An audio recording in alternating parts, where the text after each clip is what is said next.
Relaxing at a hotel for a few days till I head north with that Cat 795 parts, and this is going to be the last video of 2016, and it's been a great year. Thank you all viewers on my channel. I went above 30,000 subscribers. Thanks a lot, and I really enjoy making these videos, and I hope that they're helpful to others. For me, it was a big year because well, the truck was the same, but I changed the trailer and trying to get into a heavier side of the heavy haul, right, with this, and I got the flip axle with a flip axle, and so I hope that 2017 will be better for me in terms of equipment and loads, because it looks like with the new president in the States there should be more construction going on and more probably hauling opportunities for truckers like me. And finally I picked up my Dell, and I just spent a few hours at a coffee shop setting it up, but I really like this machine, you know, much better than the Mac. Big screen, much higher resolution, and didn't have money to buy this outright, so I sold my old one and I leased this one, and I can pay it off like within a year or two. Like, I love the deals that these guys give you. Like, you can pay off, if you pay off the amount within a year, there's no interest. So great computer. So that's what I'm going to be using for videos now. It's XPS 15 with a super sharp screen. It's like 3000 by something. And in other news, I spent 2 hours today with the with the Western Style salesman, where we are. Things were moving so much faster when the guy sits in front of his computer. He can do changes, you know, right away. And we did talk about Detroit versus Cummins. He really says, you know, for him it doesn't matter, but he saw a lot of people having trouble with Cummins, with warranty, stuff like that. So he spec'd this 560 horsepower, 2050 torque, and look at the graphs here. Like, you pretty much get that torque, 2050 torque. It starts at 900. See, 900 RPM, and goes pretty much all the way to 14 or 1450. You know? Beautiful. And then we did like very detailed spec here. It's a very pricey truck, you know, that's why I cannot do like a trade-in. I have to sell it on my own. So I was busy today with putting ads on in Canada, in the States, but in the States it says approval needed, which is of course BS speak for we'll try to sell you paid advertisement. I hate when these guys do this, you know. They say it's a free ad, and the same with Auto Trader in Canada. Yeah, it's free ad, but if you click for, you know, place free, I know from experience that it'll be put on hold like for a week till somebody from the office calls you. So I know all these tricks, so I just clicked paid. You know, I want a priority listing. They say, are you willing to pay $45? Yes. Okay. Congratulations, your ad is online. But Truck Paper did not do that, so I guess somebody will be calling me, I don't know, Monday or Tuesday. Like, the ad is there, but they're not letting it be active unless they talk to you and they try to upsell. So marketing, right? And then times were tough in December.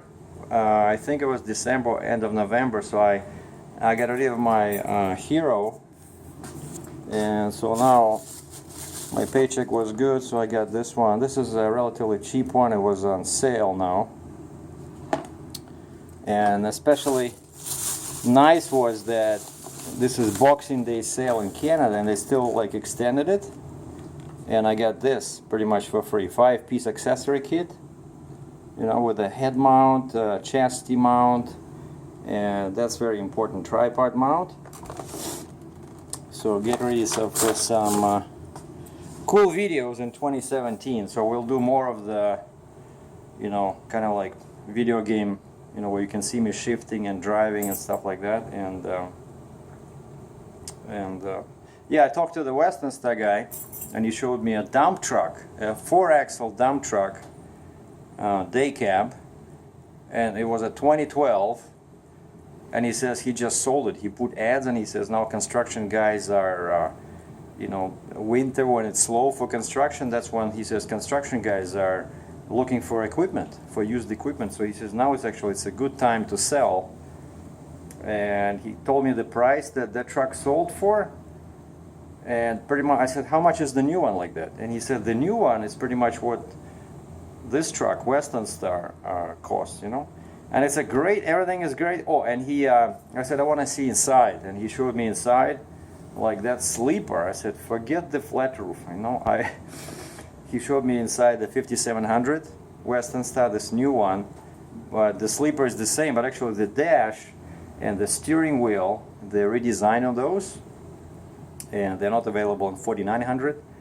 But the sleeper, it's so much more room, you know, so nice. And he can put windows on the both sides, and he can put a skylight, you know, like, so it's really great. And there's cabinets behind on the wall, and there's just like similar to my, and this is 68 inch, and similar to what I had in my Internationals.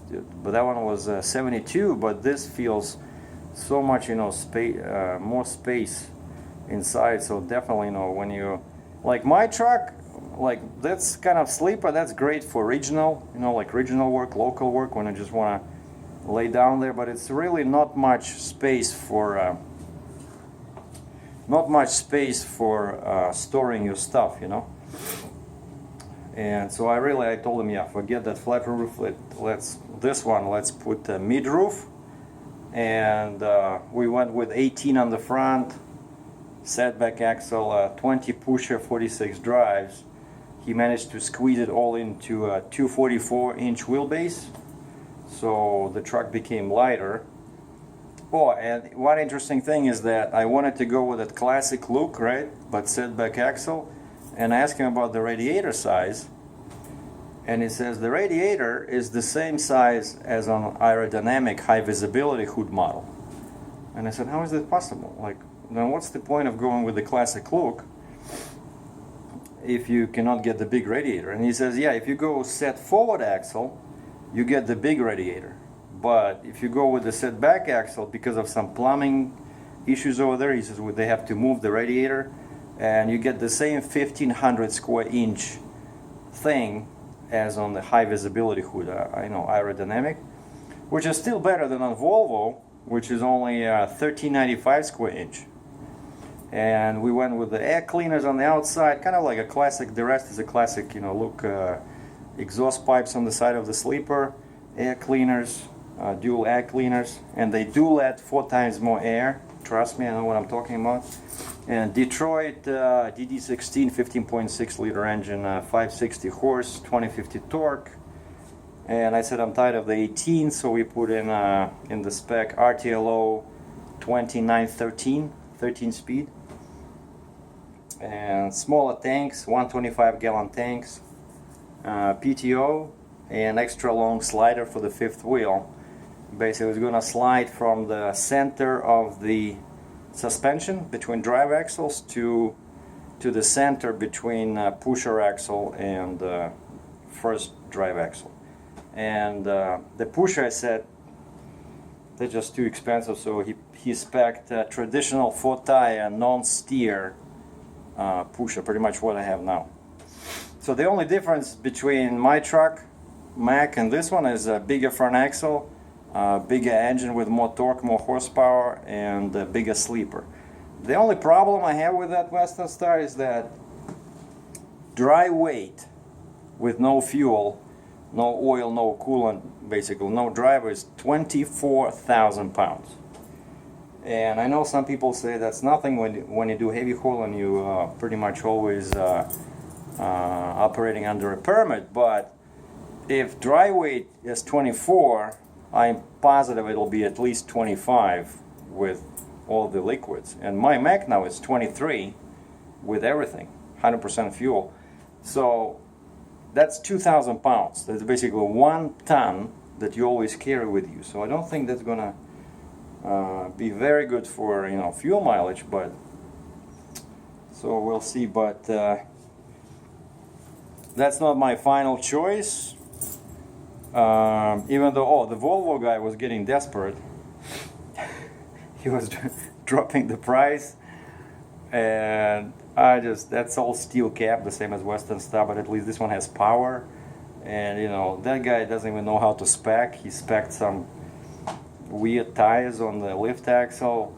I don't know. And so Kenworth is coming, the spec, and the Peterbilt is the slowest ever, guys. So that's the top 3 that Uncle Sergey gonna choose from. So P367, Western Star 4900, or Kenworth T800. Unfortunately, those 2 will be with the Cummins. This one is with Detroit, and the opinions on which one is better are mixed.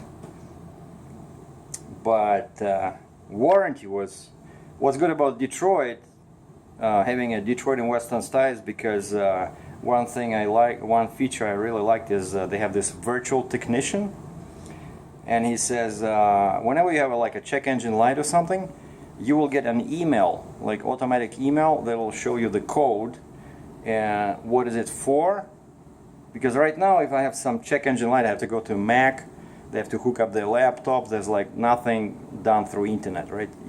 And I'm driving, I see that light, and of course I'm worried. I don't know if it's something serious or not, but virtual technician tells you what the code is about and whether it's serious, like what's the recommended course of action is, you know, can I keep driving, or so I like that. And so you get that for 5 years. And the trucks, by the way, the trucks are much cheaper in Canada than in the States. Like the same truck will be at least like 1.3 times more expensive in the States. I don't know why, because our dollar is cheaper, so the trucks are cheaper, but basically, roughly, if you translate into US dollars, it's like 165,000 bucks US. But the warranty, and I will never buy another truck without the warranty. The warranty is a 5-year full warranty for 500,000 miles, is pretty much $10,000 US. You know? Oh, and the axle ratio, very important feature. I decided to go crazy. It's 373. 373. So that's it. So this is my last video, and I'm still gonna upload from the phone because I didn't set up my laptop yet. So enjoying some of my new toys. The Mac is selling. The new truck is coming. Happy holidays. Happy New Year. Sergey out.